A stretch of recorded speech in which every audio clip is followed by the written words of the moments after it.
my name is Cecilio. I'm a graphic artist, and I'm going to show you how to make facial hair in Photoshop. So there's a couple ways you can go about doing facial hair in Photoshop. If you want it to be more realistic or more illustrative, that's really up to you, but I can show you both. So to do illustrative, all you really need to do is have a new layer on top of your photo, just so you don't damage the quality of your photo. In case you make mistakes, you can always erase it. So have your photo and then just add a new layer right next to the trash can. You've got your new layers panel.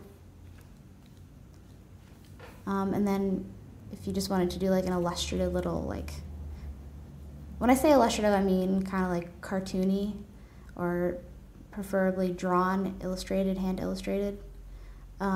So like if you wanted to do like a mustache that was like just, you know, if you were like found some photos of you and your friends and you just felt like making something kind of goofy, and you can just use the paintbrush tool, and then you can just kind of like, you know, do whatever you want.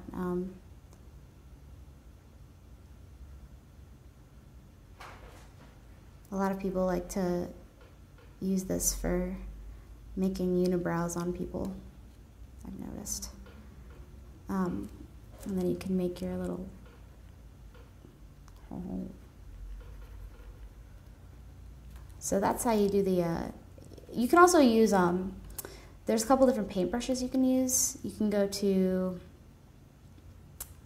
some dry media brushes, which have like the rough, they have some like rough edged ones, but there's also the drop shadow, which are, if you want that like kind of 5 o'clock shadow kind of thing, turn your opacity down to like 6%, and then you can kind of just,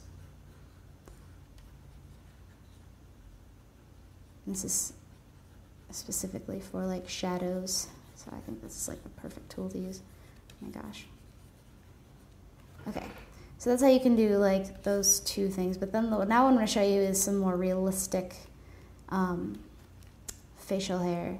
This can be time consuming, so it's best to have a little patience when you're doing it, because if you're actually going to, you know, be making it look real, you're going to want to, you know, take your time, and you do want to turn your opacity up. And also, this is really important. Go to Window and go to Brush, or you can click F5. And make sure your shape dynamics are turned on and locked, because when you're making hair, it's really important that you have that hair texture so that you can, you know, make a thick to thin line, just like a hair follicle. And you can, you know, do stuff like that. And the cool part is, if you want, you can eventually, once you've made enough hairs, you can just go ahead and start copying them like this. You can make them smaller. I actually would recommend making them smaller so they look a little more real.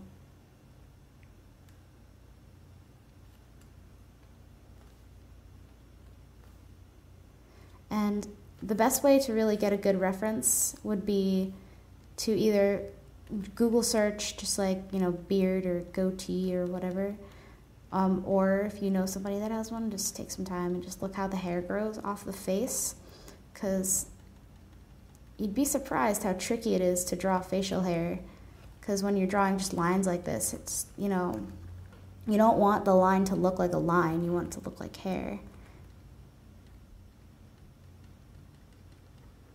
And the way you know, in my opinion, the way you know you've drawn a hair light enough is if you're drawing it on a piece of paper and you've drawn a line so light that you think it's a piece of hair and you go to like brush it off, you're doing the right thing. So try and do the same thing in Photoshop, because the lighter it is, the more real it's going to look. And that is how you draw facial hair in Photoshop. My name is Alex. Thank you.